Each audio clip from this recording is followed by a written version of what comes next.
তিস্তায় বসত ভিটে হারিয়ে অনেকেরই আশ্রয় হয়েছে নদীর পাড়ের বাঁধে। পরিবার পরিজন নিয়ে কষ্টে থাকলেও এক বুক আশা নিয়ে প্রতীক্ষা করছেন বসত ভিটা ফিরে পাবার। আর তাদের এই আশা আরও জাগ্রত করেছে জাগো বাহে তিস্তা বাঁচাই আন্দোলন। সামিউল ইসলাম মিলনের তথ্য ছবিতে প্রতিবেদন। প্রাকৃতিক দুর্যোগ, বন্যা, খরার সাথে যুদ্ধ করে তিস্তা পাড়ে বসবাস করছেন লালমনিরহাটের ৩ লাখেরও বেশি মানুষ। সর্বনাশা তিস্তা একদিকে বন্যায় লাখো পরিবারকে নিঃস্ব করে, অন্যদিকে খরায় ফসল না হওয়ায় চরম কষ্টে থাকেন তারা। অসহায় এই মানুষগুলো জানান, বন্যার পর তারা বসত বাড়িতে ফিরে আসলেও নদী ভাঙনে তিস্তার গর্ভে যায় ভিটে মাটি। এখন মাটি টিড়ি নিবেন নাই পাই, আস্তে আস্তে সরকারি মাটি আসি। মানুষ অত্যাচার করে, খুব টাংমার করে, ধরো ঢেলাঢেলি করে, টিন ছান্দা করে। তিস্তা ঘর বাড়ি তো ওই তো বানাইছে, মনে করো নদীর ভাঙি যায়, এই ভাঙি যায় তো আমার সর্বশেষ গেছি। বন্যার পানি আসলে যেমন ঢেউ উঠে, তখন বাড়ি যখন উতলিবের ধরে তখন ওটা তো তখন থাকা যায় না। ভিটেহারা এই পরিবারগুলো অন্যের বাড়ির পেছনে থাকেন আশ্রয়ে। কাজ না থাকলে পেটে ভাত জোটে না তাদের। ওই 2 বার ভাঙছে, 3 বেলা রাস্তায় আসছি। হয়ে গেছে বাবা, মাটি ঘাটি গাছ গাছালি 3 ভাঙা দিছি আমরা। গৃহহারা এই পরিবারগুলো সারাক্ষণই থাকেন আতঙ্কে। প্রতিবেশী দেশ ভারত পানি ছাড়লেই হবে বন্যা, তলিয়ে যাবে অনেক কষ্টের ফসল। তাই তাদের আশা, তিস্তা প্রকল্প হলে রক্ষা পাবেন তারা। তখন দেখিয়ে ভয় লাগে, নদীর উপর সব ঘরেও দাঁড়িয়ে থাকে না। লোকে ভাড়া করিয়ে সব মেলা কিছু জিনিসপাতি আমি হারাই ফেলে আসি। হারে ফেলে যে টানা টেনতে আমার সর্বহারা আসি। এদিকে পানি উন্নয়ন বোর্ড কর্তৃপক্ষ জানান, দ্রুত নদী ভাঙন রোধে কাজ শুরু হবে। অধিক ঝুঁকিপূর্ণ 20 থেকে 45 কিলোমিটার, সেটা আশা করি আমরা 1 মাসের মধ্যেই কাজ শুরু করতে পারবো। এবং এটা হবে আমাদের পূর্ব সতর্কতামূলক কাজ। আমাদের sand cement geo bag dumping করে যে কাজ আমরা করে থাকি, যাতে আমাদের এই বন্যায় আর ভাঙন না থাকে। বহু বছর ধরেই বাঁধের প্রতীক্ষায় আছেন তিস্তা পাড়ের মানুষ। দ্রুত বাঁধ চান তারা। আর তাদের এই আশা পূরণ করতে সোমবার থেকে শুরু হচ্ছে 2 দিনের জাগো বাহে তিস্তা বাঁচাই আন্দোলন কর্মসূচি। শামিল স্বপ্না, 71। লালমনিরহাটের তিস্তায় মেগা প্রকল্প বাস্তবায়নে আজ ও আগামীকাল 2 দিনের মহাসমাবেশকে ঘিরে ব্যাপক প্রস্তুতি চলছে। বিকেলে এই মেগা প্রকল্প আন্দোলনের উদ্বোধন করবেন বিএনপির মহাসচিব মির্জা ফখরুল ইসলাম আলমগীর।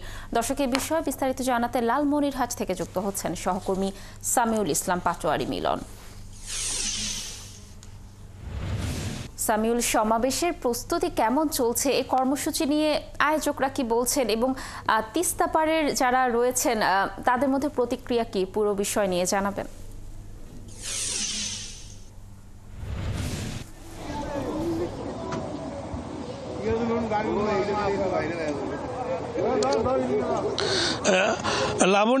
লালমনিরহাটে তিস্তা পাড়ের যে জাগো বাহে আন্দোলন চলছে, এই যে জাগো বাহে আন্দোলন শুধু তিস্তা পাড় না, তিস্তা সহ মানে পুরো লালমনিরহাট, কুড়িগ্রাম, নীলফামারী সহ রংপুরের যে সমস্ত চর অঞ্চল রয়েছে সেখানে জাগো বাহে তিস্তা বাঁচাও আন্দোলন চলছে। এখানে মেগা প্রকল্প বাস্তবায়নের জন্য তিস্তা পাড়ের যে সমস্ত লোকজন রয়েছে তারা দীর্ঘ প্রতীক্ষায় রয়েছে। তবে আজকের যে 2 দিন ব্যাপী যে লাগাতার কর্মসূচি দিয়েছে, মহাসমাবেশ দিয়েছে, যে তিস্তা বাঁচাও এবং জনতার সমাবেশ, এই যে জনতার সমাবেশ, তবে স্থানীয় যারা লোকজন এবং যারা তিস্তা বাঁচাও আন্দোলন কমিটির যারা রয়েছে তারা আমাদের জানিয়েছে যে সকাল 10টা থেকে শুরু হবে এখানে কার্যক্রম। এর মধ্যে হাডুডু খেলা রয়েছে, এছাড়াও যে ঘুড়ি উড়ানো রয়েছে, আরও মানে দেশীয় যে আঞ্চলিক যে সমস্ত খেলাধুলা রয়েছে সেই সমস্ত খেলাধুলা শুরু হবে সকাল 10টা থেকে। এবং 10টা থেকে লোকজন জমায়েত শুরু হবে। শুধু লালমনিরহাট জেলা এবং নীলফামারী, কুড়িগ্রাম এছাড়াও যে রংপুরের যে 10টি স্পটে ব্যাপক প্রস্তুতি চলছে এবং প্রতিটি স্থানে প্রায় কয়েকশো তাঁবু টাঙানো হয়েছে, যে তিস্তা পারে লোকজন রাত্রি যাপন করে এখানে তারা আন্দোলন তারা জানাবে যে তিস্তা মেগা প্রকল্প দ্রুত বাস্তবায়নের জন্য। তবে তিস্তা মেগা প্রকল্প দ্রুত যদি বাস্তবায়ন হয় সেই ক্ষেত্রে তিস্তা পাড়ের কয়েক লক্ষ মানুষের এখানে তাদের যে বসত ভিটা ফিরে পাবে এবং তাদের যে সমস্ত বসত বাড়ি এবং আবাদি জমি নদী গর্ভে গেছে সেই সমস্ত তারা ফিরে পাবে। এবং তিস্তাবাসী তারা দীর্ঘ আশা নিয়ে রয়েছে যে মেগা প্রকল্প বাস্তবায়নে। তবে বিকাল 4টায় এর উদ্বোধন করবেন বিএনপির মহাসচিব মির্জা ফখরুল ইসলাম আলমগীর, এছাড়াও বিএনপির ভাইস চেয়ারম্যান শামসুজ্জামান টুকু সহ যে আরও বিএনপির যে নেতৃবৃন্দ রয়েছে তারা এখানে উপস্থিত থাকবেন। তবে এই আন্দোলনে যে 10টি স্পট রয়েছে আমরা আয়োজকদের সূত্রে জানতে পেরেছি যে প্রতিটি স্পটে বিএনপির কেন্দ্রীয় একজন করে নেতা সেখানে থাকবেন, বরকতুল্লাহ বুলু থাকবেন, এছাড়াও যে আপনার নাগরিক কমিটির যে নেতৃবৃন্দ রয়েছে তারাও থাকবে।